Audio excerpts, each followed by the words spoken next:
عید کی نماز کا طریقہ مختصر سمجھ لیجئے کہ عید کی نماز کیسے ادا کرنی ہے۔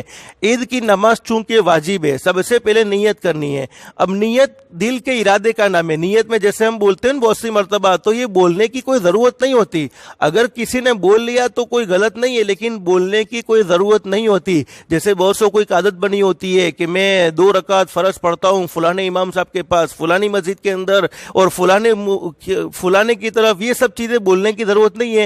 صرف دل کا ارادہ، جیسے تم نے فجر کی نماز ادا کرنے کا ارادہ کر لیا ہے، اب زبان سے وہ چیز حرکت دینے کی ضرورت ہے نہیں، تم مقتدی بننے والے، وہ تمہارا ارادہ ہے، تو نیت دل کے ارادے کا نام ہے۔ بہرحال عید کی نماز کی نیت کیسے کریں گے؟ تو عید کی نماز کی نیت یہ ہے، جیسے ابھی عید الفطر کی نماز ہے، عید الفطر کی نماز، تو فرماتے ہیں کہ عید الفطر کی نماز کی نیت ایسے کرنی ہے کہ میں 2 رکعت واجب عید الفطر کی ادا کرتا ہوں 6 زائد تکبیروں کے ساتھ، منہ میرا قبلے کی طرف، پیچھے اس امام کے، اللہ اکبر، یہ بول کر میں نے بتلایا سمجھانے کے لیے۔ اتنا لمبا جملہ بولنے کی ضرورت نہیں ہے۔ اللہ پاک ہوتا امام نہ پاچھڑ نماز پڑھو تو 6 جائی تکبیروں نہ ساتھے، بس دل نہ اندر آ ارادو تھئی جاؤ، اے نیت تھئی گئی، ایما کوئی بولوانی پروسیس کروانی ضرورت نہ تھی۔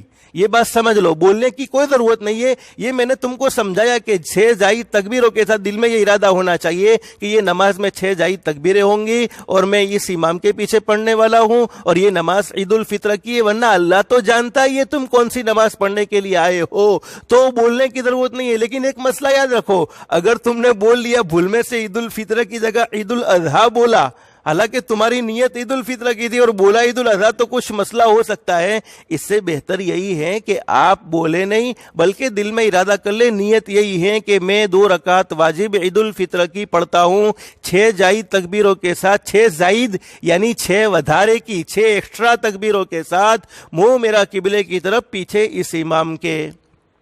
پھر آپ کو تکبیر تحریمہ کہنی ہے۔ تکبیر تحریمہ یہ ہر نماز کے لیے فرض ہے، اس کے بغیر آدمی نماز میں داخل نہیں ہوتا، اور تکبیر تحریمہ کو اتنا زور سے کہنا ہے کہ ہم اپنی آواز کو اپنے کانوں تک پہنچا سکے۔ اب تکبیر تحریمہ کہنا ہے، دیکھو اللہ اکبر، ہم اس وقت عید کی نماز میں داخل ہو رہے ہیں، میں آپ کو پریکٹیکل طریقہ سمجھا رہا ہوں، ہم اس وقت عید کی نماز میں داخل ہو رہے ہیں، تکبیر تحریمہ، تو تکبیر تحریمہ میں کیا کرنا ہے؟ کانوں تک ہاتھ اٹھا کر ہاتھوں کو باندھ دینا ہے، پھر ثنا پڑھنی ہے، سبحانک اللہم و بحمدک و تبارک اسمک و تعالی جدک و لا الہ غیرک۔ ایک مسئلے کو یاد رکھو کہ بہت سے لوگ ثنا کو، سبحانک اللہم کو بھی ثنا کا جز سمجھتے ہیں، حالانکہ ثنا دعا کا نام ہے۔ بہت سے مرتبہ لوگ پڑھتے کیا ہے نماز میں؟ ثنا سبحانک اللہم و بحمدک و تبارک اسمک و تعالی جدک، تو شروع والا جو لفظ ثنا اس کو پڑھنے کی ضرورت نہیں ہے۔ تکبیر تحریمہ کہہ کر ہاتھ کانوں تک اٹھا کر ہاتھوں کو باندھنے کے بعد سبحانک اللہم و بحمدک و تبارک اسمک و تعالی جدک و لا الہ غیرک۔ اس کے بعد دوسری تکبیر کہنی ہے اور کانوں تک ہاتھ اٹھانے ہیں، ہاتھ کانوں تک اٹھانے، لیکن ہاتھوں کو باندھنا نہیں ہے بلکہ ہاتھ چھوڑ دینے ہیں۔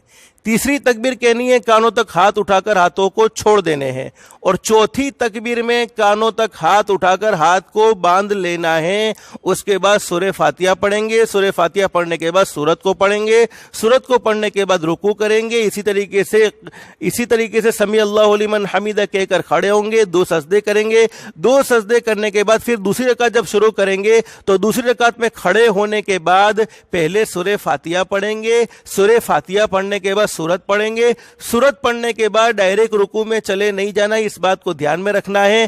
پہلی زائد 3 تکبیریں پہلی رکعت میں ہو گئی ہیں، اب دوسری زائد 3 تکبیریں یہ دوسری رکعت میں ادا ہونی ہے، تو اب کیا کرنا ہے آپ کو؟ سورت پڑھنے کے بعد تکبیر کہہ کر کانوں تک ہاتھ اٹھا کر ہاتھوں کو چھوڑ دینا ہے، پہلی تکبیر کہہ کر، دوسری تکبیر کہہ کر بھی کانوں تک ہاتھ اٹھا کر ہاتھوں کو چھوڑ دینا ہے، تیسری تکبیر کہہ کر بھی کانوں تک ہاتھ اٹھا کر ہاتھوں کو چھوڑ دینا ہے، اور چوتھی تکبیر کہہ کر ہم رکوع میں چلے جائیں گے۔ رکوع کرنے کے بعد جس طریقے سے دوسری نمازیں مکمل کرتے ویسے ہی نماز کو مکمل کریں گے۔